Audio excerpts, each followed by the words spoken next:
No maid lasted with the billionaire's new wife until the poorest new girl said something unforgettable. If this kind of story touches your heart, like and subscribe so you don't miss the next one. The crash echoed through the marble halls like a gunshot. Emma Chun froze in the doorway, her worn canvas bag clutching her shoulder, as crystal shards scattered across the floor like fallen stars.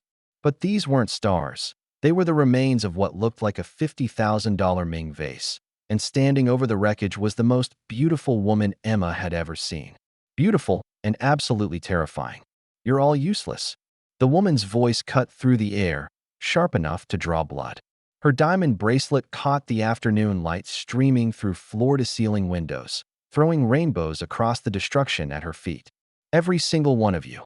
This was Victoria Ashford, Billionaire's wife, former runway model, and according to the whispered warnings Emma had received from the agency, the reason no maid had lasted more than a week in this house for the past 6 months. Emma's chest tightened. She needed this job. Desperately. The elderly butler, whose name tag read Harrison, stood frozen near the grand staircase, his face pale. 2 other maids cowered by the kitchen entrance, their eyes wide with terror. And there, in the shadows of the upper landing, stood the billionaire himself, Alexander Ashford. Even from a distance, Emma could see the exhaustion in his shoulders, the way his expensive suit hung on him like armor that no longer fit. His dark hair was perfectly styled, but his eyes looked like those of a man who hadn't truly slept in months. "Well," Victoria's voice snapped Emma back to the present. The woman had noticed her now, those ice blue eyes narrowing like a predator spotting wounded prey. "Are you going to stand there gawking, or are you the new maid?" Emma's mouth went dry. This wasn't how she'd imagined her first day would begin. She'd pictured introductions, maybe a tour of the house, learning the family's routines. Not this. But then she thought about her landlord's final notice, about the electricity bill she couldn't pay, about the interview at the diner yesterday where they'd looked at her worn shoes and said they'd be in touch. She needed this job. More than that, she needed to keep it. "I'm Emma Chun," she said quietly, setting down her bag with steady hands. "And yes, I'm the new maid." Victoria's perfectly sculpted eyebrow arched. "Well, Emma Chun, your first task is cleaning up this mess." She gestured dramatically at the shattered vase. "Though I doubt you'll last long enough to finish it." They never do. The other staff members exchanged glances, and Emma caught the mixture of pity and resignation in their expressions. How many others had stood exactly where she was standing now? How many had walked away rather than face whatever came next? But Emma didn't walk away. Instead, she knelt beside the glittering wreckage and began collecting the largest pieces, her movements careful and methodical. "Careful," Harrison whispered as he approached with a dustpan and brush. "Some of those edges are." "I know," Emma murmured back, accepting the tools gratefully. She'd grown up poor, had worked enough jobs to know her way around broken glass and broken dreams in equal measure. As she worked, she became aware of Victoria circling her like a shark testing the waters. The woman's designer heels clicked against the marble in a rhythm that seemed designed to fray nerves.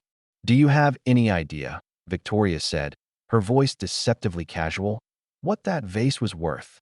Emma looked up from her work. "No, ma'am. But I imagine it was worth more than I make in a year." A bitter laugh escaped Victoria's perfectly glossed lips. "Try 5 years. Maybe 10, depending on how pathetically little they're paying you." Emma's fingers tightened around a particularly sharp shard, but she kept her expression neutral. She'd learned long ago that showing hurt only encouraged people like this. "The insurance will cover it," Alexander's deep voice carried down from the staircase, and Emma glanced up to see him descending slowly, like a man walking to his execution. "It always does." Something flickered across Victoria's face, annoyance, maybe, or something deeper. "Of course you'd say that. Money solves everything, doesn't it, darling?" The endearment dripped with poison, and Emma pretended not to notice the way Alexander's jaw tightened in response. This wasn't her business. She was here to clean, to cook, to keep her head down and earn enough to survive another month. But as she swept the smaller fragments into the dustpan, Victoria's heel came down dangerously close to her fingers. "Tell me, Emma Chun," Victoria said, her voice dropping to an intimate whisper that somehow felt more threatening than her earlier shouting. "Do you even know who you're working for?" Emma looked up, meeting those ice blue eyes directly for the first time. Victoria's question hung in the air between them, loaded with implications Emma couldn't quite decipher. Was this a test? A warning? A threat? Behind Victoria, she could see Alexander watching the exchange with an expression she couldn't read. Harrison had gone very still beside her, and the other maids had quietly disappeared, probably to gossip in the kitchen about how long the new girl would last. The smart thing would be to look down, to mumble something about being honored to work for such an important family. That's what Victoria was expecting, what she was demanding. But Emma had spent 26 years learning that sometimes the smart thing and the right thing weren't the same. Yes, she said softly, her voice steady despite the hammering of her heart. And I know who I'm not working against. The silence that followed was deafening. Victoria's expression shifted through surprise, confusion, and finally settled on something that might have been respect if it hadn't been buried under layers of suspicion and rage. Alexander took another step down the staircase, and Emma caught a glimpse of something unexpected in his eyes: curiosity. Interesting, Victoria murmured, but her voice had lost some of its venom. Very interesting. Emma finished collecting the last of the fragments and rose to her feet, dustpan in hand. Where should I dispose of these, ma'am? For a moment, Victoria didn't answer. She stood there studying Emma like she was trying to solve a particularly complex puzzle. Then, abruptly, she turned on her heel. Harrison will show you, she said dismissively. And Emma? Don't get comfortable. They never last more than a week. As Victoria's heels clicked away down the hall, Emma released a breath she hadn't realized she'd been holding. Her hands were shaking slightly. Adrenaline, probably, or the aftershock of standing up to someone who clearly wasn't used to being challenged. That, Harrison said quietly, his British accent making the words sound almost formal, was either very brave or very foolish. Probably both, Emma admitted, following him toward what she assumed was the kitchen. The last maid lasted 3 days, Harrison continued, his voice carefully neutral. Before that, it was 5 days. The record holder made it a full week. What happened to them? Harrison paused at a doorway that led to a spotless, magazine-worthy kitchen. They broke, he said simply. She has a gift for finding exactly where someone is most vulnerable, and then she presses until they snap. Emma emptied the dustpan into a heavy-duty trash bin, her mind racing. And Mr. Ashford? Does he try to stop her? Something sad and complicated crossed Harrison's weathered features. Master Alexander is. He's a good man, Miss Chun. But he's fighting battles you and I can't see. Some days I think he's drowning, and he's so focused on keeping his head above water that he doesn't notice what's happening around him. Before Emma could ask what he meant, 2 children burst through the kitchen's back door, their voices raised in animated argument about something involving dinosaurs and playground politics. They stopped short when they saw Emma, their eyes wide with curiosity. Harrison, who's the new lady? The older child asked. A girl with Alexander's dark hair and what looked like her father's serious eyes, probably around 8 years old. This is Miss Emma, Harrison said, his entire demeanor softening. Emma, meet Miss Lily and Master James. The younger boy, maybe 5, stepped forward with the fearless curiosity of someone who hadn't yet learned to be cautious around strangers. Are you going to be our new maid? I hope so, Emma said, crouching down to his level. What do you think? Should I stay? James considered this with the gravity of someone making a decision of international importance. Do you know how to make grilled cheese? James, Lily hissed. That's not the important question. It is so. Is not. Is so. The important question, Lily said, fixing Emma with a stare that was disconcertingly mature, is whether you're going to run away like all the others. The kitchen fell quiet except for the gentle hum of expensive appliances. Harrison busied himself with something at the counter, but Emma could feel his attention focused on her answer. I don't run away easily, Emma said finally. But I can't promise I won't leave if things become impossible.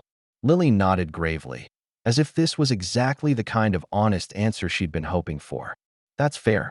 The last lady promised she'd stay forever, and then she cried in the pantry for an hour before packing her bags. Lily, Harrison said gently. Perhaps Miss Emma would like to see her room and settle in? But Emma found herself genuinely curious about these children, Alexander's children from his first marriage, if the agency had gotten the details right. They seemed surprisingly well-adjusted for kids living in what was clearly a war zone. "Can I ask you something?" she said, still crouching at their level. "What would make a maid want to stay here?" James's answer came immediately. "Good grilled cheese, and maybe playing dinosaurs sometimes." Lily's response was more thoughtful. "Someone who doesn't look scared all the time. Someone who doesn't whisper about us when they think we can't hear." The simple honesty of it hit Emma like a physical blow. These kids had been watching a parade of temporary caretakers come and go, had probably overheard more adult drama than any child should be exposed to, and they were still hopeful enough to give her a chance. "Well," she said, standing and dusting off her knees, "I make excellent grilled cheese, and I happen to know quite a bit about dinosaurs. As for the not being scared part, we'll have to see about that." James hooped with delight, but Lily just smiled. A small, careful expression that suggested she'd learned not to get too excited about new people. "Harrison," a voice called from the hallway, and Emma's stomach dropped as she recognized Victoria's commanding tone. "Where did you disappear to? And where is our new addition?" "In here, ma'am," Harrison called back, his professional mask sliding seamlessly into place. Victoria appeared in the kitchen doorway moments later, her earlier rage replaced by something that might have been calculation. Her gaze swept over the children, lingered on Emma, and settled on Harrison with obvious displeasure. "The children should be in their rooms preparing for dinner," she said coolly. "We'll be entertaining the Hendersons tonight, and I won't have them underfoot." "Actually," Lily said, her voice taking on a sweetness that Emma suspected was entirely manufactured, "Daddy said we could eat with the grown-ups tonight, since it's Friday." Victoria's smile could have frozen champagne. "Your father says a lot of things, darling. But I'm sure he meant you could eat with us another time." The temperature in the kitchen seemed to drop 10 degrees. Emma watched as James moved closer to his older sister, his earlier excitement fading into something that looked like practiced resignation. "I'll take them upstairs," Emma offered quickly. "Show them where their rooms are, help them get ready for dinner, wherever they'll be eating it." Victoria's ice blue gaze fixed on her with laser intensity. "How thoughtful. Though I should mention, Emma, that part of your job description involves following instructions, not making independent decisions about household schedules." It was a warning shot, clear and unmistakable. Emma felt the familiar twist in her stomach that came with being put in her place by someone with power over her life. But then she looked at James's face, saw the way his small shoulders had slumped, and something inside her hardened. "Of course, ma'am," she said evenly. "I'll wait for your instructions about everything." The emphasis was subtle, but from the way Victoria's eyes narrowed, Emma knew she'd caught it. "Excellent," Victoria said, her smile sharp as broken glass.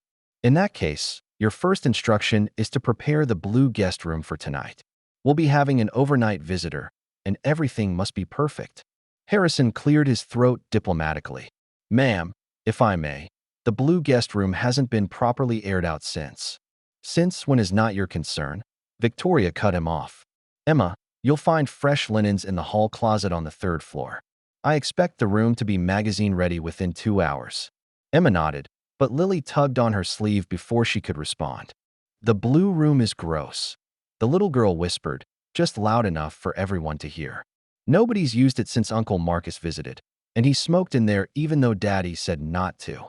"Lily," Victoria's voice cracked like a whip. "Young ladies don't eavesdrop on adult conversations, and they certainly don't contradict their elders." But Lily didn't back down. "I wasn't contradicting. I was helping. Uncle Marcus left the room all smelly, and Mrs. Peterson, that was the maid before Emma, she said it would take days to get the cigarette smell out." Emma found herself caught between admiration for Lily's courage and concern for what Victoria might do in response. The woman's face had gone very still, very cold. "James, Lily." Alexander's voice cut through the tension like a lifeline. He stood in the kitchen doorway, somehow managing to look both commanding and exhausted. "Upstairs. Now.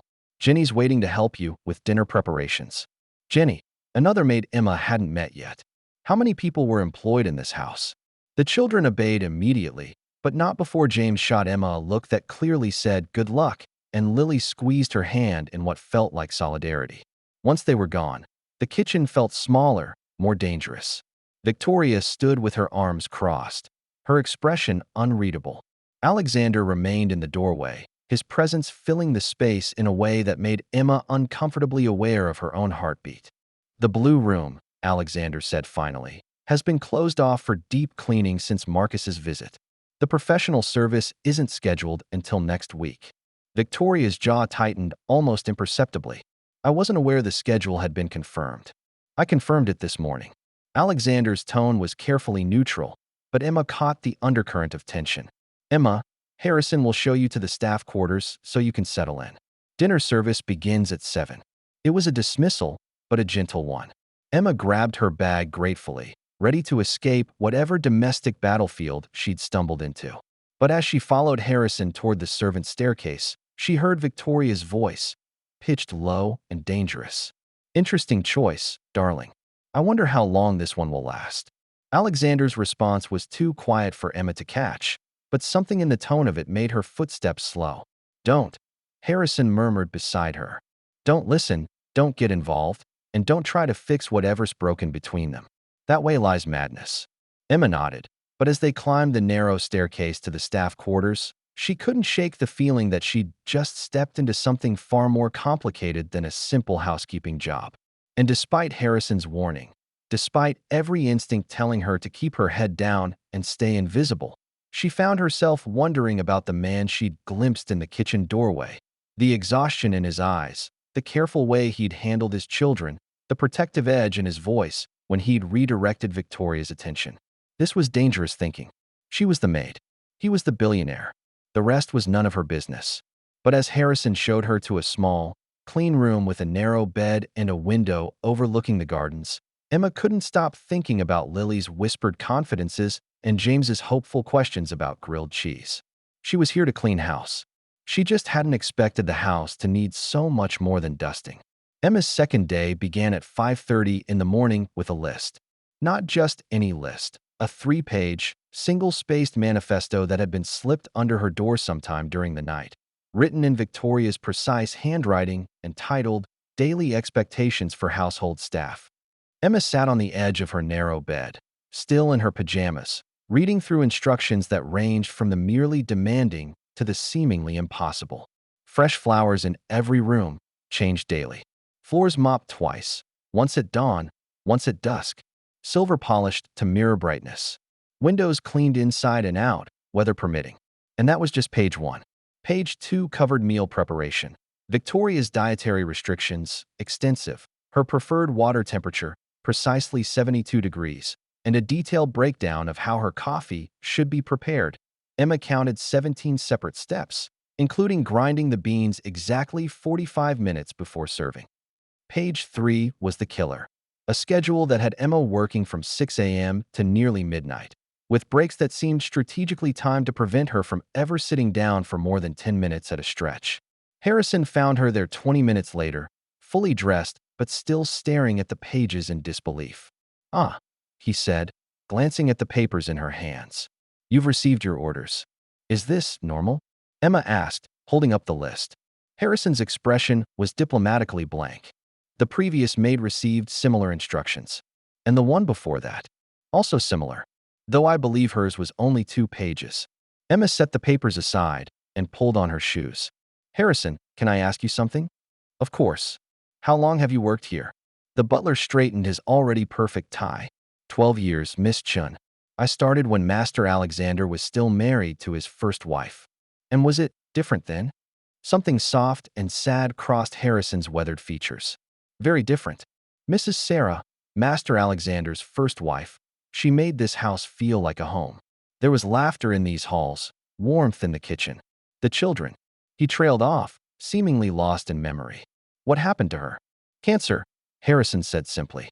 3 years ago, Master Alexander was, well, he was devastated. We all were. Mrs. Sarah was one of those rare people who made everyone around her feel valued, appreciated. Staff stayed for years back then." Emma processed this information, pieces of the puzzle beginning to click into place. Alexander's exhausted demeanor, the careful way he interacted with his children, the tension that seemed to permeate every corner of the house. And Victoria? Harrison's professional mask slipped just slightly. Miss Victoria arrived 18 months ago. They were married last spring. Fast. Too fast, maybe, for a man grieving his first wife and trying to raise two young children. Emma found herself wondering what had drawn Alexander to someone so different from the woman Harrison described, but that was definitely not her business. "Come," Harrison said, checking his pocket watch. "I'll show you where everything is." The house is substantial. Substantial was an understatement. Emma had grown up in a three-room apartment where she could hear her neighbors' conversations through paper-thin walls. Alexander's house, mansion, really, was like exploring a small city. The main floor alone contained a formal dining room that could seat 20, a kitchen that belonged in a five-star restaurant, two sitting rooms, a library that made Emma's heart ache with longing, and Alexander's home office, a space that Harrison mentioned was absolutely off-limits to everyone except the man himself. The second floor housed the master bedroom suite, Mrs. Victoria's domain. Harrison said in a tone that suggested Emma should approach with extreme caution. For guest bedrooms, the children's rooms, and a family room where Emma glimpsed evidence of actual living. Books left open, toys scattered on an expensive rug, a chess game frozen mid-play between what looked like a child's moves and an adult's more strategic placement. The third floor contained additional guest rooms, staff quarters, and storage areas that seemed to stretch on forever. "How many people work here?" Emma asked as they concluded the tour in the kitchen. "Currently, you, myself, Jenny, who handles the second floor and assists with the children, and Mrs. Rodriguez, who comes in 3 times a week for deep cleaning." Harrison began preparing what looked like the world's most complicated coffee setup. "We also have a groundskeeper, a pool maintenance service, and various other contractors who come and go." "That seems like a lot for one family." "It used to be more," Harrison said carefully. "But there's been turnover recently." Before Emma could ask what that meant, the sound of heels on marble announced Victoria's arrival. Emma's stomach clenched reflexively. Apparently her body had already learned to associate that particular clicking rhythm with danger. Victoria swept into the kitchen wearing what looked like a $1,000 workout ensemble and a smile that didn't reach her eyes. "Good morning, Harrison." "Emma." "Good morning, ma'am," Emma replied, trying to match Harrison's professional tone. "I trust you received my notes about daily expectations?" "Yes, ma'am. Very thorough." Victoria's smile sharpened. "Wonderful. I do believe in being clear about standards from the beginning. It prevents misunderstandings." She moved to the kitchen island where Harrison had arranged her morning coffee service with the precision of a military operation. Emma watched, fascinated despite herself, as Victoria inspected the setup with the intensity of a general reviewing troops. "The temperature? 72 degrees precisely," Harrison confirmed. "The grind? Completed 43 minutes ago." Victoria nodded and took a delicate sip, her expression revealing nothing. Then, apparently satisfied, she turned her attention back to Emma. "I'll be having lunch with friends today, the Pemberton ladies. We'll need the Rose Garden Terrace prepared for 4, complete table service, and I'll want the good china. Nothing too elaborate for food. Perhaps the cucumber sandwiches and those little pastries from Delacroix." Emma nodded, mentally calculating timing. The Delacroix bakery was across town, and if Victoria wanted fresh pastries, "Will this be at the usual lunchtime, ma'am?" "Noon sharp." The ladies are always punctual, which meant Emma had roughly 4 hours to clean the terrace, set up the table service, drive across town to a bakery she'd never been to, prepare cucumber sandwiches to someone else's unknown standards, and presumably handle whatever other tasks Victoria might add to the list between now and then. "Of course," Emma said, because what else could she say? Victoria's smile was razor-sharp. "Excellent. Oh, and Emma, the ladies will likely want to tour the house afterward. I trust everything will be pristine." The implication was clear. The entire house needed to be spotless, not just the areas where Victoria's guests would be entertained. "Absolutely, ma'am." "Wonderful." Victoria gathered her perfectly arranged coffee service and prepared to leave. "Harrison, I'll need the car at 10:30. I have a spa appointment before lunch." After Victoria left, the kitchen fell silent except for the gentle hum of appliances. Emma stood there for a moment, calculating and recalculating the logistics of her morning. "It's impossible," she said finally. "Yes," Harrison agreed matter-of-factly. "That's rather the point." "What do you mean?" Harrison glanced toward the doorway, then lowered his voice. "Miss Victoria is very good at creating impossible situations. When you fail to meet her expectations, and you will fail, Because they're designed to ensure failure. She'll have grounds to dismiss you. Emma felt something cold settle in her stomach. But why? Why not just fire me outright if she doesn't want me here? Because Master Alexander hired you personally. He's been more involved in household staffing decisions lately. Miss Victoria can't simply dismiss you without cause. But if you fail to meet the standards she's established, she can fire me for incompetence. Precisely. Emma looked down at Victoria's 3-page list, then at the kitchen around her with its endless surfaces that needed cleaning, and felt the familiar weight of impossibility settling on her shoulders. She'd felt this way before. The night shift at the hospital where they'd expected one person to do the work of three, the restaurant where they'd scheduled her alone during the dinner rush, the office building where the cleaning company had given her 12 floors to finish in 6 hours. The difference was, those jobs had paid by the hour. This one paid enough to cover her rent, her mother's medical bills, and maybe, just maybe, let her sleep at night without wondering which utilities were going to be shut off next.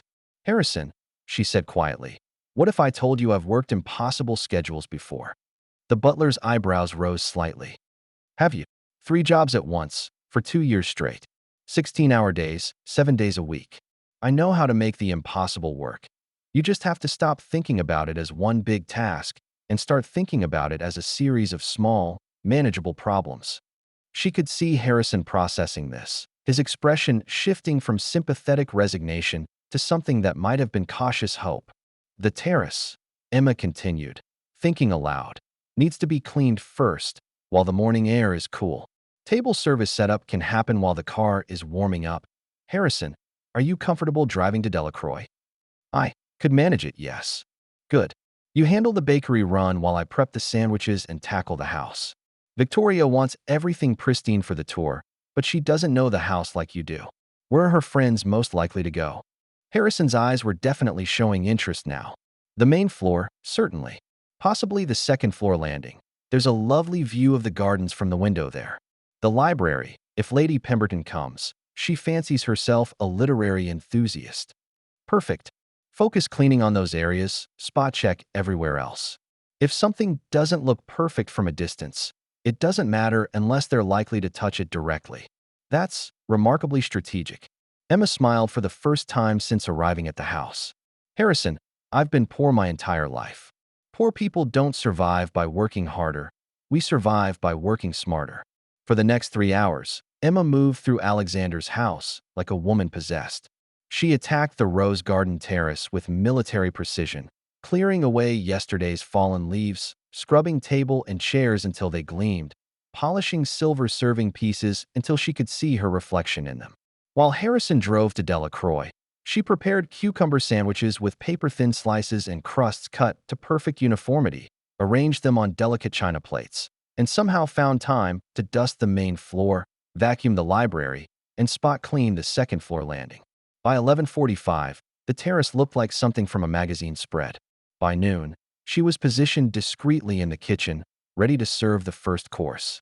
Victoria arrived with her guests at exactly 12:05, fashionably late, Emma realized, which was probably part of the plan. Through the kitchen window, she watched Victoria gesture elegantly toward the perfectly arranged terrace, saw her friends' expressions of delight and approval. Phase 1 complete. Harrison murmured beside her, and Emma caught the note of satisfaction in his voice. But Victoria's real test came an hour later, when she led her friends through the house for the promised tour. Emma found reasons to be nearby, dusting a bookshelf in the library as the women admired Alexander's first edition collection, organizing flowers in the main hallway as they discussed the architectural details, polishing a window on the second-floor landing as Victoria pointed out the garden views. Everything looked perfect. More than perfect. It looked like the house had been maintained by a full staff of dedicated professionals, not one desperate maid working against impossible odds. Your home is absolutely stunning, Emma heard Lady Pemberton say as the tour concluded in the main foyer. And so beautifully maintained. You must have wonderful help. Victoria's response was pitched just loud enough for Emma to hear from her position near the kitchen door. Oh, we've been very fortunate lately.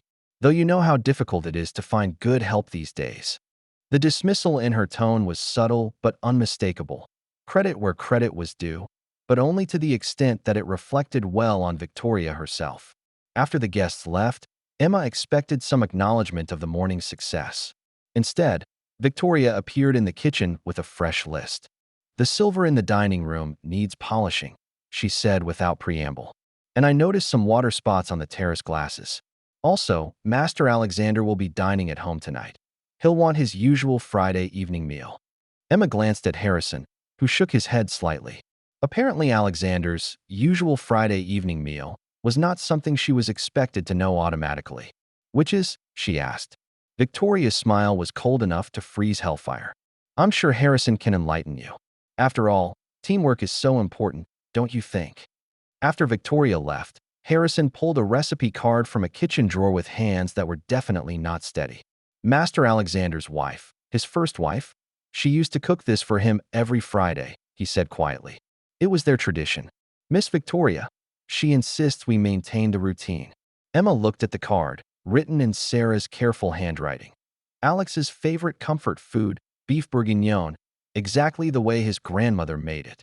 The cruelty of it hit her like a physical blow. Victoria wasn't just making impossible demands. She was forcing Alexander to relive his grief weekly, turning his dead wife's loving tradition into a weapon. "Harrison," Emma said carefully, "what would happen if I prepared something else instead? Miss Victoria would have grounds to dismiss you for failing to follow instructions. And if I prepare this exactly as written?" Harrison's face was deeply sad. "Master Alexander will eat it in silence, thank you politely, and probably spend the rest of the evening locked in his office." Emma stared at the recipe card, thinking about the man she'd glimpsed yesterday, exhausted, protective of his children, caught in some kind of emotional trap he couldn't or wouldn't escape. This was a test, but not the kind Victoria thought she was administering. The question wasn't whether Emma could follow Sarah's recipe. The question was whether she had the courage to help a man who probably didn't even know he needed help. Emma stood in the empty kitchen at 6:30 that evening, Sarah's recipe card in one hand and her own moral compass spinning wildly in the other. She'd prepared the beef bourguignon exactly as written. The sauce was perfect, the meat tender enough to cut with a fork, the vegetables cooked to that precise point between firmness and tenderness that spoke of genuine culinary skill. Sarah had been a good cook, judging by her notes and technique suggestions written in the margins. But Emma kept thinking about Harrison's words. "Master Alexander will eat it in silence, thank you politely, and probably spend the rest of the evening locked in his office." 18 months of Friday night reminders that his wife was dead and someone else was living in her place. Emma checked the clock, 15 minutes until Alexander typically arrived home from work. Victoria was out for the evening, having mentioned something about dinner with friends from her modeling days. The children were upstairs with Jenny, who'd appeared to be a quiet, competent woman in her 40s with kind eyes and the slightly shell-shocked demeanor of someone trying very hard not to be noticed. 15 minutes to make a choice that could cost her everything. Emma turned off the heat under Sarah's beef bourguignon and moved it to a back burner. Then she opened the refrigerator and began pulling out ingredients with the focused intensity of someone defusing a bomb. She'd grown up in her grandmother's kitchen in San Francisco's Chinatown, back when they'd lived above the small restaurant her family had run for 3 generations. Her hands remembered skills she hadn't used in years. The precise angle for chopping ginger, the timing for searing meat so it stayed tender, the alchemy of sauces that could make simple ingredients taste like comfort itself. 20 minutes later, when Alexander's key turned in the front door, Emma had committed career suicide in the form of homemade wontons in a delicate ginger broth, accompanied by tea, jasmine rice, and vegetables stir-fried with garlic and just a touch of sesame oil. She heard his footsteps in the hallway, slower than she'd expected, heavier. Through the kitchen's service window, she caught a glimpse of him loosening his tie with the movements of someone who'd been holding tension in his shoulders for so long he'd forgotten what relaxation felt like. "Harrison." Alexander's voice carried exhaustion that went bone deep. "In the kitchen, sir. Your dinner is ready." Alexander appeared in the doorway moments later, and Emma felt her breath catch. Yesterday, she'd been too nervous to really look at him. Today, she saw what grief and stress could do to someone who probably used to be devastatingly handsome. He still was, objectively speaking, tall, broad-shouldered, with the kind of bone structure that would photograph well and dark eyes that probably used to sparkle with life. But there were lines around those eyes that spoke of too many sleepless nights, a tightness to his mouth that suggested he'd forgotten how to smile without effort. He looked at the place setting Harrison had arranged at the kitchen island. Informal, intimate, nothing like the formal dining room where Victoria probably expected him to eat Sarah's beef bourguignon in solitary silence. This smells. Alexander paused, confusion flickering across his features as he registered the distinctly non-French aromas filling the kitchen. Different. Emma's heart hammered against her ribs as she ladled the wonton soup into a simple white bowl. "I hope you don't mind, sir. I took some liberties with tonight's menu." She set the bowl in front of him, followed by the rice and vegetables, acutely aware of Harrison's sharp intake of breath beside her. This was it. The moment that would either cost her the job or maybe, possibly, give a grieving man one evening of peace. Alexander stared at the meal for a long moment, and Emma watched his expression cycle through surprise, confusion, and something that might have been relief. "I haven't had wontons since." He trailed off, picked up the spoon, tasted the broth. Emma saw his eyes widen slightly. "This is remarkable. Where did you learn to cook like this?" "My grandmother's restaurant," Emma said, trying to keep her voice steady. "In Chinatown. She always said food should comfort the soul, not just fill the stomach." Alexander took another spoonful, then another, and Emma realized he was actually eating. Not the polite, mechanical consumption she'd expected, but genuine enjoyment of food. "Your grandmother sounds like a wise woman." She was. She used to say that when someone's heart is heavy, you don't give them more weight to carry. You give them something that reminds them they're still alive. The words hung in the air between them, and Emma immediately regretted speaking so frankly. She was the maid. He was her employer. Personal observations about his emotional state were so far beyond appropriate that she'd probably just talked herself out of a job. But Alexander didn't look offended. Instead, he studied her face with an intensity that made her skin feel warm. "How long has it been?" he asked quietly. "Sir, since someone cooked for you because they wanted to comfort you, not because they were paid to follow a recipe?" The question caught her completely off guard. Emma found herself thinking about the last time anyone had cooked for her, really cooked for her, not just heated something up to share. It had been her grandmother, the week before she died, too weak to stand for long, but insisting on making Emma's favorite dumplings one last time. "A while," she said finally. Alexander nodded as if this confirmed something he'd suspected. "The beef bourguignon, was that Victoria's instruction?" Emma glanced at Harrison, who was suddenly very busy polishing already clean countertops. "Yes, sir. And you chose to prepare this instead because—" Here it was, the moment where she could lie, make up some excuse about running out of ingredients or misunderstanding the instructions. The safe choice. Instead, Emma found herself saying, "Because I thought you might need one Friday evening that wasn't about remembering what you've lost." The silence that followed was deafening. Harrison had gone completely still, Alexander's spoon suspended halfway to his mouth. Emma felt like she'd just stepped off a cliff and was waiting to see if she could fly or if she was about to crash. Then, quietly, Alexander laughed. Not the bitter, hollow sound she might have expected, but something that sounded almost surprised, as if he'd forgotten he was capable of finding anything amusing. "You know," he said, setting down his spoon, "Victoria's going to be furious when she finds out." "Yes, sir.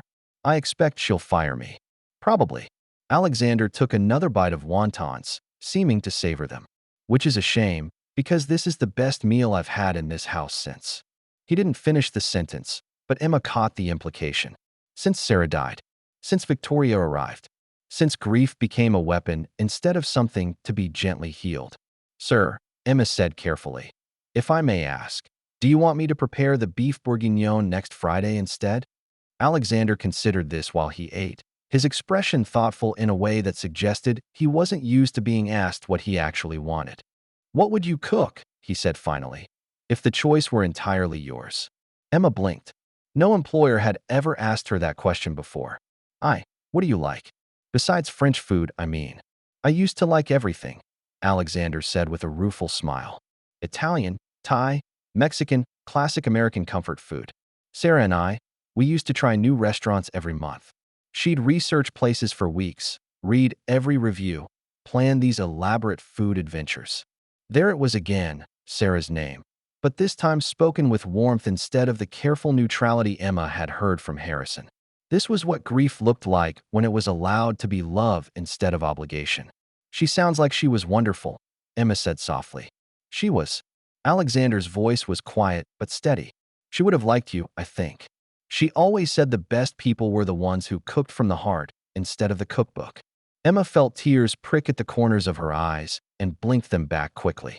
She was not going to cry in front of her employer, no matter how kind he was being. Next Friday, Alexander continued, finishing the last of his wontons. Why don't you surprise me? Cook whatever feels right. I trust your judgment. Sir, if Mrs. Ashford objects, let me worry about Victoria. Alexander's voice carried a note of steel that Emma hadn't heard before. You work for this family, Emma, not just for her. The kitchen door swung open, and James burst in like a small tornado, still wearing his pajamas despite the fact that it was barely past 7. Daddy! He launched himself at Alexander, who caught him easily and swung him up onto the stool beside him. Jenny said you were eating dinner, and I wanted to show you my dinosaur drawing. And, oh. James's eyes went wide as he noticed Alexander's bowl. That's not your usual Friday food. No, it's not, Alexander agreed, smoothing down his son's unruly hair.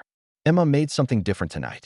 James turned to study Emma with the serious attention of a 5-year-old making an important decision. Is it good? Very good. Want to try a bite? Emma watched as Alexander fed his son a small spoonful of broth, saw James's face light up with delight, and felt something shift in her chest. This was what the house had been missing. Not perfect service or pristine floors, but moments like this. Family moments. Love shared over simple food in a warm kitchen. It tastes like the place Grandma Lynn takes me when Mommy Sarah visits her in heaven, James announced with the matter-of-fact way children discuss the impossible. Alexander went very still. What did you say, buddy? Grandma Lynn. You know, Mommy Sarah's mom. She takes me and Lily for dim sum sometimes, and the soup tastes like this. James turned to Emma. Did you learn to cook at a Chinese restaurant? My grandmother's restaurant, yes. I knew it. Grandma Lynn says Chinese grandmas are the best cooks in the world, and if you're sad, they make soup that hugs you from the inside. Emma glanced at Alexander and saw something complicated happening in his expression. Surprise, recognition, and maybe the beginning of understanding. James, he said carefully. When did Grandma Lynn tell you that?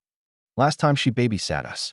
She said Mommy Sarah used to get sad sometimes too, before she got sick, and Grandma Lynn would make her soup and dumplings until she felt better. James took another enthusiastic bite. She said food is like a hug, but for your stomach. Alexander looked at Emma with an expression she couldn't quite decipher. Sarah's mother is Chinese American, he said quietly. Second generation, grew up in her family's restaurant in Sacramento. Sarah used to say her mother's cooking could heal anything. The pieces clicked together in Emma's mind. Sarah's love of food adventures, her careful recipe notes, the way she'd written, exactly the way his grandmother made it, on the beef bourguignon card. She'd been trying to comfort her husband the way her own mother had comforted her. She was making you grandmother food, Emma said, the realization hitting her like a gentle wave. The French recipes, they weren't just fancy dinner party food. They were her version of comfort cooking. Alexander nodded slowly. Sarah's father was French. She grew up with both traditions, her mother's Chinese cooking and her father's classic French techniques. She used to say she inherited the best of both worlds. And now Victoria is making you eat Sarah's comfort food as a reminder instead of. Emma trailed off, not wanting to overstep. Instead of the love it was meant to express, Alexander finished for her. Yes. The kitchen fell quiet except for James's continued commentary about dinosaurs and soup and his plans to tell Lily about the hugging food in the morning. Emma began clearing Alexander's dishes, her mind spinning. She'd thought she was just making a rebellious gesture, refusing to be part of Victoria's psychological warfare. But she'd accidentally stumbled into something much deeper, a way to honor Sarah's memory without weaponizing it, to give Alexander comfort without reopening old wounds. Emma, Alexander said as she moved toward the sink. She turned, dish towel in hand, to find him watching her with an expression she couldn't quite read. Yes, sir. Thank you. For tonight, for the meal, for. He gestured vaguely. seeming to search for words, for caring about more than just following instructions. Heat rushed to Emma's cheeks. "You're welcome, sir." "Alex," he said quietly. "When it's just us, when it's family dinner, call me Alex." Family dinner. As if she belonged at this table, in this kitchen, in this complicated household where grief and love and manipulation tangled together like threads in an expensive tapestry. "Okay," Emma said, testing the name. "Alex." James looked up from where he'd been drawing dinosaurs on a napkin. "Are you going to stay?" he asked Emma with the directness of someone too young to understand adult complexities. "Like, forever?" Before Emma could figure out how to answer that impossible question, Lily appeared in the doorway, her hair in braids and her expression serious. "Jenny said you were having family dinner without us," she announced. But there was no accusation in her voice, just a child's desire to be included in something that looked warm and safe. "Come here, sweetheart," Alexander said, making room on the stool beside him. Emma made soup that tastes like Grandma Lynn's cooking. Lily climbed up beside her father and brother, accepted a taste of the broth, and nodded approvingly. "It's good," she pronounced. "Way better than the sad French food." "Lily," Alexander said gently, "we don't call other people's cooking sad food, but it makes you sad when you eat it," Lily pointed out with devastating accuracy. "You always look like you're going to cry, but then you don't, and that makes me sadder than if you just cried." Emma's heart broke a little at the matter-of-fact way Lily discussed her father's grief. How long had these children been watching their father struggle to hold himself together? How many Friday evenings had they witnessed him mechanically eating food that reminded him of everything he'd lost? Alexander was quiet for a long moment, his arm tightening around his daughter. When he spoke, his voice was carefully controlled. "You're right, sweetheart. The Friday dinners have been hard for me. But I thought it was important to remember Mommy Sarah. We remember her lots of ways." James piped up. "We have pictures and her books, and you tell us stories about when you went on food adventures together. And she's still in our hearts," Lily added with 8-year-old wisdom. "Grandma Lynn says people you love don't disappear. They just live in a different place inside you." Alexander looked at his children, really looked at them, as if seeing something he'd missed before. "When did you both get so smart?" "We've always been smart," Lily said with dignity. "You just haven't been asking us the right questions." Emma found herself smiling despite the emotional weight of the moment. These kids were extraordinary, wise beyond their years, but still young enough to believe that problems could be solved with honest conversation and soup that hugged you from the inside. "So," Lily continued, turning to Emma, "are you going to keep making good dinner, or are you going to run away like the others?" "Lily," Alexander said, "that's not really fair." "It's okay," Emma interrupted gently. She looked at both children, then at Alexander, and made another decision that could change everything. "I'm not planning to run away, but I can't promise I won't have to leave if the situation becomes impossible." Lily nodded as if this was exactly the kind of honest answer she'd been hoping for. "That's okay. At least you're not lying to us. Have other people lied to you?" "Mostly they just promise things they can't keep," James said with 5-year-old pragmatism. "Like Victoria. She promised we could decorate our rooms any way we wanted, but then she said our ideas were inappropriate for the household aesthetic." Emma glanced at Alexander, who looked faintly embarrassed. "What kind of decorations did you want?" "Glow-in-the-dark stars," Lily said, "and a dinosaur border for James's wall. She said it would cheapen the ambience." "Glow-in-the-dark stars are awesome," Emma said seriously, "and dinosaur borders are basically required for proper 5-year-old bedroom design." Both children giggled, and Emma caught the ghost of a smile on Alexander's face. "Maybe," he said carefully, "we could discuss some room redecorating this weekend." "Really?" James bounced in his seat. "Even if Victoria says no?" Alexander's expression shifted, something hardening in his eyes. "James, this is our house. Yours and mine and Lily's. Victoria lives here too, but that doesn't mean she gets to make all the decisions about how you express yourselves in your own bedrooms." It was the first time Emma had heard Alexander assert any kind of authority over Victoria's preferences, and from the surprised looks on his children's faces, it was new to them too. "Daddy," Lily said quietly, "are you going to start being more like yourself again?" The question hung in the kitchen air like smoke, visible and impossible to ignore. Alexander looked at his daughter, really looked at her, and Emma saw the exact moment when he realized what his children had been seeing for the past 18 months. A father who disappeared into his own grief and guilt, leaving them to navigate their new reality without his guidance or protection. A man who'd been so focused on not falling apart that he'd forgotten to actually live. "Yeah, sweetheart," he said finally, his voice rough with emotion. "I think maybe I am." Emma turned back to the dishes, giving the family a moment of privacy, but she couldn't stop the warmth spreading through her chest. This was what she'd been hoping for without really knowing it. Not just a job that paid the bills, but a chance to be part of something good, something real. Behind her, she heard James asking about the possibility of having hugging soup again soon. Heard Lily negotiating for glow-in-the-dark stars, and maybe some fairy lights too. Heard Alexander's voice growing stronger and more present with each response. When the kitchen door swung open 20 minutes later, Emma didn't need to turn around to know that Victoria had returned. The temperature in the room dropped 10 degrees, and she heard Alexander's voice shift back to that carefully neutral tone he seemed to use as armor. "Well," Victoria's voice cut through the warm family atmosphere like a blade. "Isn't this cozy?" Emma turned to see Victoria standing in the doorway, still in her dinner-out attire, but with something cold and calculating in her expression as she took in the scene. Alexander at the kitchen island with both children, empty bowls that definitely hadn't contained French food, and Emma standing at the sink with dish soap on her hands. "Victoria," Alexander said, his tone carefully polite. "How was dinner?" "Enlightening," she said, moving into the kitchen with the predatory grace of someone who'd identified a threat. "Though I have to say, I'm surprised to find you eating in here. I had Harrison prepare the dining room for your usual Friday meal." Her gaze landed on Emma, and Emma felt like a deer caught in headlights. This was it. The moment Victoria would discover the rebellion and end Emma's employment. "I decided to try something different tonight," Alexander said, and there was just enough steel in his voice to make Victoria's eyes narrow slightly. "Different?" "Emma prepared a wonderful meal. The children and I were just discussing some changes we'd like to make around the house." Victoria's smile was sharp enough to cut glass. "Changes?" "To their bedrooms," Alexander clarified.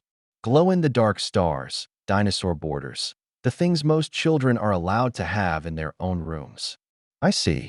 Victoria's gaze moved between Alexander and Emma with laser focus.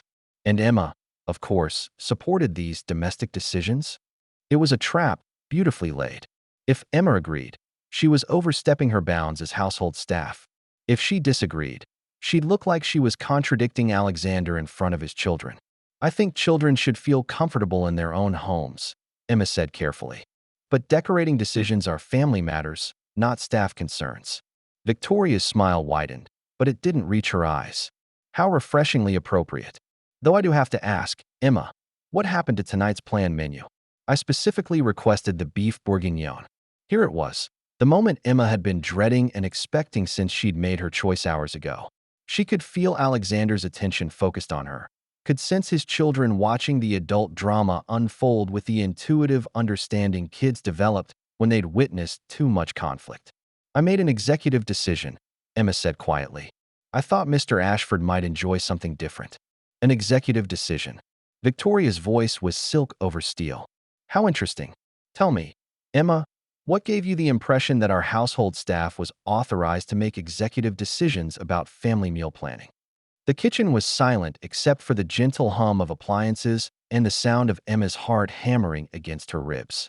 This was it, the end of the job, the end of her ability to pay rent and cover her mother's medical bills, the end of whatever fragile connection she'd started building with Alexander and his children. But before Emma could formulate a response, Alexander stood up. "I gave her that impression," he said calmly, "when I told her that she works for this family, not just for you."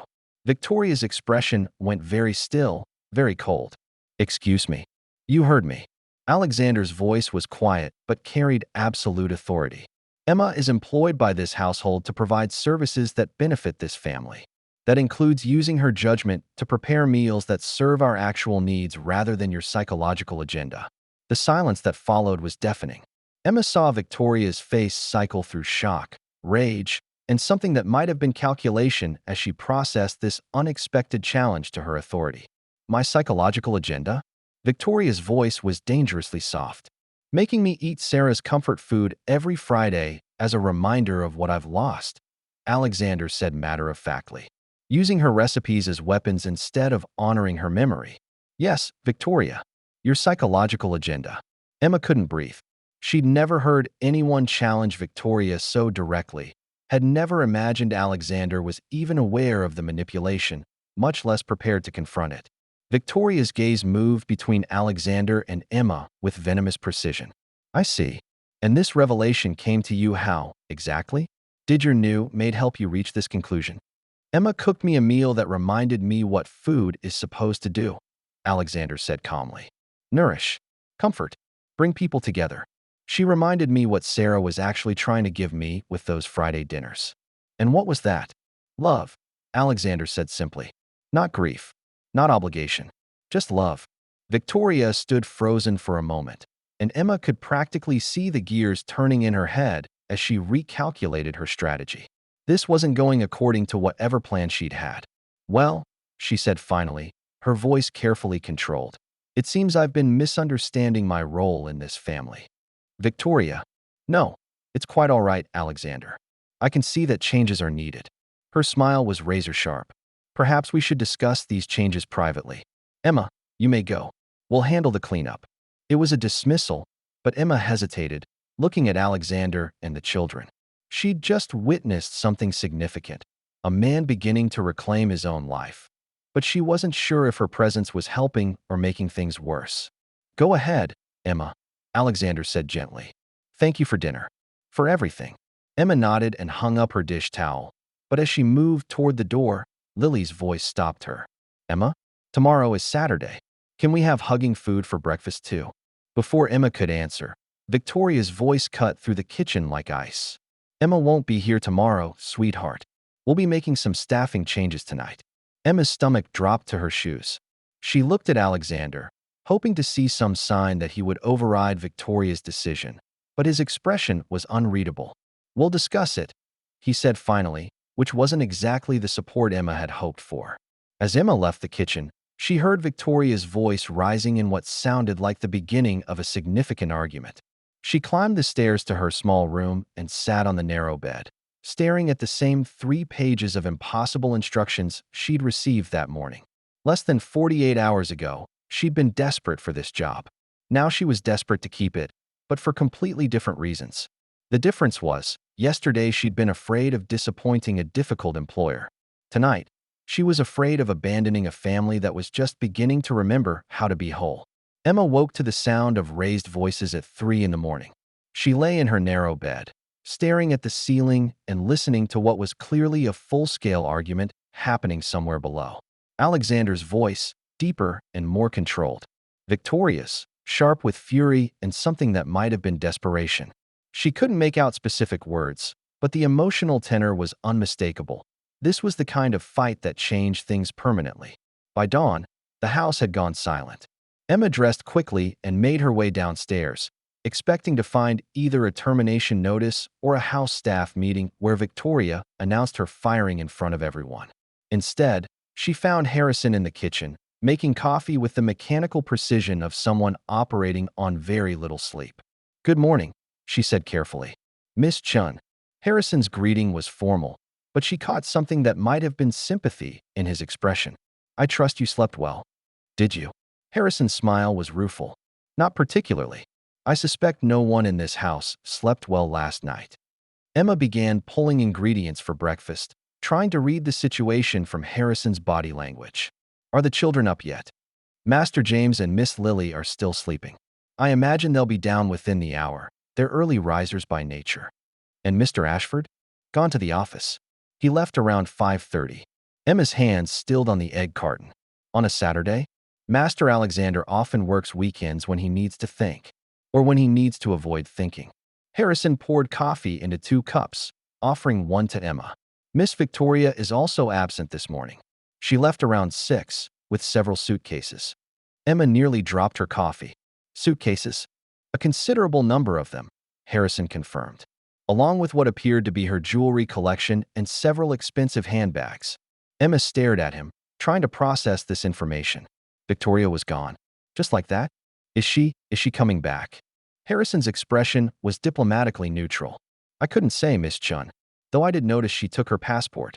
Before Emma could ask what that meant, the kitchen door burst open and James appeared, still in his dinosaur pajamas and looking around with the wide-eyed confusion of a child who sensed major changes in his world. "Where is everybody?" he asked, climbing onto his usual stool at the kitchen island. "Your father went to work early," Emma said gently, "and Victoria had to travel unexpectedly. Is she coming back?" Emma glanced at Harrison, who made no move to answer the question. "I don't know, sweetheart. Are you hungry?" James nodded, but his expression remained troubled. "It was really loud last night. Lily crawled in my bed because the yelling scared her." Emma's heart ached for these children who'd already lost one mother and now had to navigate whatever was happening with their stepmother. "Sometimes adults have disagreements," she said carefully. "It's not your fault, and it doesn't mean anyone is angry with you. But Victoria might go away like Mommy Sarah did." The question hit Emma like a physical blow. In James's 5-year-old understanding, people who went away didn't always come back. His mother had left for the hospital and never returned. Now Victoria was gone with suitcases, and his father had fled to the office before dawn. "Oh, honey," Emma said, moving to hug him. "Your mommy Sarah didn't choose to go away. She got very sick, and the sickness took her to heaven. That's completely different from Victoria traveling. But what if Victoria dies too while she's traveling?" Emma looked at Harrison helplessly. How did you explain adult relationship drama to a child who'd already experienced profound loss? "James," she said finally, "sometimes people decide they don't want to live in the same house anymore. That doesn't mean anyone is going to die. It just means they're making different choices about where to be happy." Lily appeared in the doorway, her hair tangled from sleep and her expression wary. "Is Victoria gone?" "It looks like she might be traveling," Emma said carefully. "Good," Lily said with startling vehemence. "She was mean, and she made Daddy sad all the time." "Lily," Harrison said gently, "that's not entirely fair." "Yes, it is," Lily interrupted, climbing onto the stool beside her brother. "She threw things and yelled at people and made Daddy eat food that made him cry. Emma makes food that makes him smile." Emma felt heat rise in her cheeks. "Lily, that's very sweet, but—" "It's true," James chimed in. "Last night was the first time Daddy looked happy in forever and ever." Emma busied herself with breakfast preparation, trying to process the situation. Victoria was gone. Alexander had fled to his office, and his children were looking to her for stability in a world that had just shifted underneath them again. This was not in her job description. But then again, neither had been challenging Victoria's psychological warfare or cooking meals designed to heal rather than harm. "What do you two usually do on Saturday mornings?" she asked, hoping to redirect the conversation to safer ground. "Cartoons and pancakes," James said immediately. "If Victoria isn't here, can we have dinosaur-shaped pancakes?" Lily added hopefully. She said animal shapes were juvenile and inappropriate for children of our social standing. Emma stared at her. "She said that about pancake shapes?" "Victoria said lots of things about what was appropriate for us," Lily said with 8-year-old resignation. "We weren't supposed to laugh too loud or play games that might mess up our clothes or ask for seconds at dinner because it looked greedy." Emma felt a familiar anger building in her chest. The same protective fury she'd felt watching her younger cousins navigate their parents' impossible expectations. The same rage that had driven her to stand up to Victoria in the first place. "Well," she said, pulling a mixing bowl from the cabinet, "Victoria isn't here this morning. So we're going to have dinosaur-shaped pancakes, and you can laugh as loud as you want. And if you want seconds, you can have them." Both children's faces lit up like Christmas morning. For the next 2 hours, Emma let James and Lily be children in a way they apparently hadn't been allowed to be for months. They made an enormous mess creating pancake batter, laughed hysterically when Emma's first dinosaur attempt looked more like a deformed blob, and ate breakfast while watching cartoons in the family room, something Victoria had apparently banned as common. By 10:30, both children were sticky with syrup, covered in flour, and happier than Emma had ever seen them, which was when Alexander's key turned in the front door. Emma felt her stomach clench as she heard his footsteps in the hallway. He was probably expecting to find his household in perfect order, his children quietly occupied, and his staff maintaining professional boundaries. Instead, he found Emma and James engaged in a heated dinosaur trivia contest while Lily constructed what appeared to be a fortress out of sofa cushions. "Daddy." James launched himself at Alexander with the enthusiasm of someone who hadn't seen his father in months instead of hours. "Emma made dinosaur pancakes, and we watched cartoons. And did you know that Triceratops wasn't actually a real dinosaur for a while because scientists made a mistake?" Alexander caught his son easily, but his expression was unreadable as he took in the scene. Flower handprints on his expensive furniture, syrup on his designer rug, and his children more disheveled than they'd probably been allowed to be in months. "I see you've had an eventful morning," he said carefully. Emma felt her heart sink. This was it. The moment he realized she was completely unprofessional, that she'd overstepped every possible boundary, that she'd turned his home into chaos the moment Victoria left. "I'm sorry," she said quickly, moving to start cleaning up the mess. "I know this isn't. I should have maintained better control of the situation." Alexander studied her for a long moment, then looked at his children, really looked at them, taking in their bright eyes and genuine smiles and the kind of relaxed happiness they probably hadn't shown in front of him for months. "When was the last time," he said quietly, "that you two laughed this hard?" Lily and James exchanged glances, suddenly uncertain. "Before Victoria came to live here," Lily said finally. "When Mrs. Peterson was our nanny, and you used to make silly voices when you read us bedtime stories." Something shifted in Alexander's expression: pain, recognition, and maybe the beginning of understanding. "I used to do silly voices?" "You were really good at them," James said earnestly. "You did the dragon voice, and the princess voice, and the funny voice for the talking animals." Alexander sat down heavily on the flour-dusted sofa, pulling both children closer. "I'd forgotten," he said, and Emma heard genuine surprise in his voice. "I'd completely forgotten about story time." "You stopped after Victoria moved in," Lily said with devastating honesty. "She said bedtime stories were too stimulating, and we needed quiet time to prepare for sleep instead." Emma watched Alexander's face as he processed this information, another small piece of his children's lives that had been regulated away in the name of appropriateness. "Lily, James," he said carefully, "what else did Victoria say we should stop doing?" The list that followed broke Emma's heart. Saturday morning cartoons, messy art projects, impromptu dance parties in the kitchen, the tradition of building blanket forts on rainy days, even the simple pleasure of having friends over for playdates. She said we needed to learn to behave like proper members of high society, Lily explained. And that meant no activities that were too childish or too loud or too messy. Alexander was quiet for a long time, his arms around his children, his expression cycling through regret, anger, and something that looked like grief for opportunities lost. "I'm sorry," he said finally. "I'm so sorry I let that happen." "It's okay, Daddy," James said with 5-year-old forgiveness. "You were sad about Mommy Sarah. Sometimes when people are sad, they forget how to have fun." Emma felt tears prick at the corners of her eyes. These children had been watching their father disappear into grief, had accepted the loss of their childhood joy as a reasonable price for his emotional survival. "Well," Alexander said, his voice rough with emotion, "I think it's time I remembered." He looked at Emma over his children's heads, and she saw something in his expression that made her breath catch: gratitude, recognition, and something deeper that she didn't dare name. "Emma," he said quietly, "would you mind if we talked privately for a few minutes?" Emma's stomach clenched again. This was it.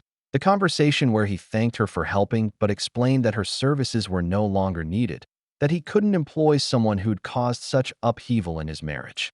"Of course," she said, beginning to gather the breakfast dishes. "I'll just leave those," Alexander said gently. "Harrison can handle cleanup. This is important." He led her to his home office, a space she'd glimpsed but never entered.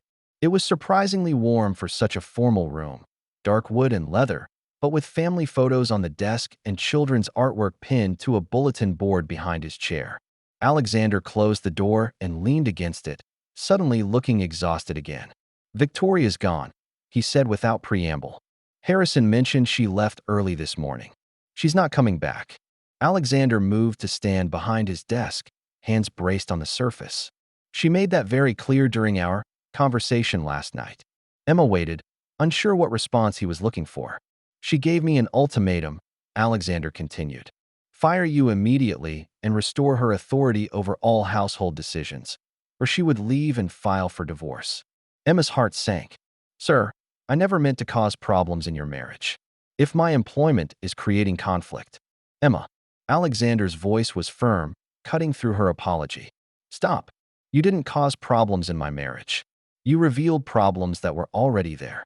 He moved around the desk, closer to where she stood, and Emma found herself looking directly into those dark eyes that had seemed so tired yesterday. Victoria married me 18 months ago, he said quietly. I thought I was giving my children a mother figure, giving myself a companion to help navigate grief. What I actually did was invite someone into our lives who saw my vulnerability as an opportunity for control. Emma didn't know what to say to that level of honesty. Last night, when she demanded I choose between her authority and your employment, I realized something. Alexander's voice grew stronger. I haven't been living my own life for almost 2 years. I've been surviving it, letting other people make decisions about my children, my home, even what I eat for dinner. Sir, Alex, he corrected gently. And Emma, I need you to understand something. When you made that decision about dinner last night, you weren't just cooking different food. You were giving me permission to want something for myself again. Emma felt heat rise in her cheeks. I just thought you looked tired of being sad. Alexander's smile was small but genuine. I am. And for the first time in 18 months, someone cared enough to notice. The silence stretched between them, loaded with implications Emma didn't dare examine too closely. This was still her employer. She was still the maid. The fact that Victoria was gone didn't change the fundamental reality of their positions. What happens now? She asked carefully. Now, Alexander said. I need to ask you something, and I need you to be completely honest with me. Emma nodded. Are you willing to stay? Not just as household staff, but as someone who cares about what happens to this family. The question caught her completely off guard. What do you mean? Alexander ran a hand through his dark hair, suddenly looking uncertain. I mean, the children adore you. In 2 days, you've given them more genuine happiness than they've had in months. You've reminded me what it feels like to eat a meal made with love instead of obligation. He paused, seeming to search for words. You've started to make this house feel like a home again. Emma's heart was beating so fast she was sure he could hear it. Alex, I'm just the maid. No, he said firmly. You're not. You're the woman who stood up to Victoria when no one else would. You're the person who saw my children needed to be children and gave them permission to laugh. You're someone who looked at a grieving man and decided he deserved comfort instead of continued punishment. Emma stared at him, trying to process what he was saying. What are you asking me? Alexander took a step closer, and Emma caught the scent of his cologne mixed with something that was purely him. Warm and reassuring and dangerous to her equilibrium. I'm asking if you'll stay, he said quietly. Not as an employee, but as part of this family. Help me figure out how to be a father again. Help me teach my children that it's okay to be happy. Help me remember what it feels like to live instead of just survive. Emma's breath caught. Alex, I don't think you understand what you're saying. I understand perfectly. His voice was steady, certain. I'm saying that somewhere in the last 48 hours, watching you care for my children and challenge my wife and cook food that tasted like love, I started falling for you. The words hung in the air between them like a bridge Emma wasn't sure she was brave enough to cross. You're still grieving, Sarah, she said carefully. You just ended your marriage to Victoria. You don't know what you want right now. I know I want to see my children smile like they did this morning, Alexander said. I know I want to eat dinner with someone who cares whether I'm happy or not. I know I want to wake up in a house that feels alive instead of like a beautiful mausoleum. Emma's mind raced. This was insane. Impossible. She was the maid, poor, powerless, completely wrong for someone like Alexander Ashford. But when she looked at his face, saw the hope and vulnerability there, she realized he wasn't seeing the maid at all. He was seeing the woman who'd made his children laugh, who'd challenged his wife's cruelty, who'd cooked him soup that hugged from the inside. The world will never accept this, she said quietly. Your social circle, the business world, the media, they'll destroy me and probably damage you. Let them try, Alexander said with quiet steel. Emma, I've spent the last 18 months living my life according to other people's expectations and other people's rules. I married Victoria because it seemed appropriate. I let her control my household because it seemed easier than fighting. I ate my dead wife's food every Friday because it seemed like the right way to honor her memory. He stepped closer, and Emma felt her resolve wavering. But you know what I learned last night? Listening to my 5-year-old son explain that food should hug you from the inside. Sarah wouldn't want me to be miserable. She'd want me to be happy. She'd want her children to laugh and make messes and have dinosaur-shaped pancakes on Saturday morning. Alex, she'd want me to find love again, he continued, his voice growing stronger. Real love, the kind that makes you a better person instead of a more controlled one. The kind that values kindness over appropriateness and authenticity over image. Emma found herself looking into his eyes and seeing her own impossible hopes reflected back at her. What if it doesn't work? She whispered. What if I can't be what you need me to be? What if you're exactly what I need you to be? Alexander countered. What if the fact that you're asking that question is proof that you're nothing like Victoria, nothing like the kind of person who would use someone else's vulnerability against them? Before Emma could respond, a knock at the office door interrupted the moment. Daddy, Lily's voice came through the heavy wood. Emma, are you having a grown-up meeting about whether Emma gets to stay? Alexander and Emma looked at each other, and despite the emotional intensity of the moment, Emma found herself fighting a smile. These kids are too smart for their own good, she murmured. Terrifyingly smart, Alexander agreed, moving to open the door. Both children stood in the hallway, still wearing their flour-dusted clothes and expressions of barely contained anxiety. Are you firing Emma because Victoria got mad? James asked with devastating directness. Alexander knelt down to their level. What would you think if I told you Emma might stay with us for a very long time? Not as a maid, but as someone who helps take care of our family. Lily's eyes went wide. Like a mom.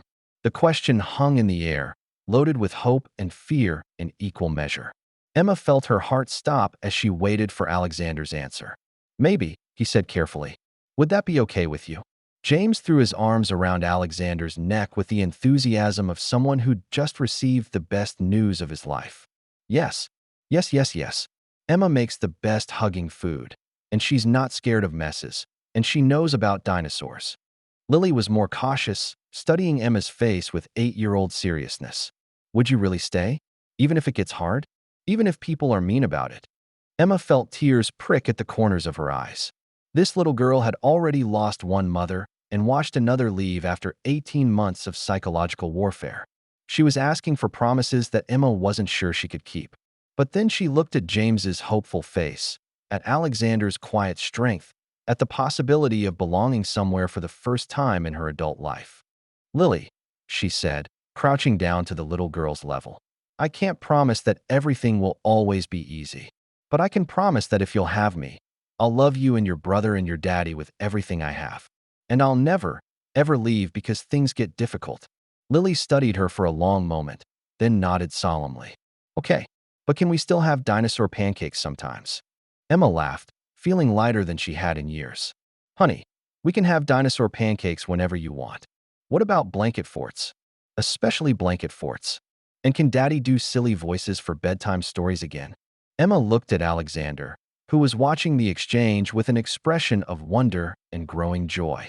I think your daddy remembers how to do silly voices, she said softly. He just needed someone to remind him it was okay to be silly sometimes. Alexander stood and moved to Emma's side, and when he took her hand, it felt like the most natural thing in the world. So, he said, his voice warm with possibility, are you willing to take on the most challenging job of your life? Being part of this house. Being part of this family, he confirmed.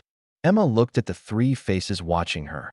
2 children who'd already claimed her heart, and a man who made her believe in fairy tales she'd stopped dreaming about years ago. Yes, she said simply. Yes, I am. If you made it to the end, please like the video and subscribe to our channel. It truly means the world to us. See you in the next one.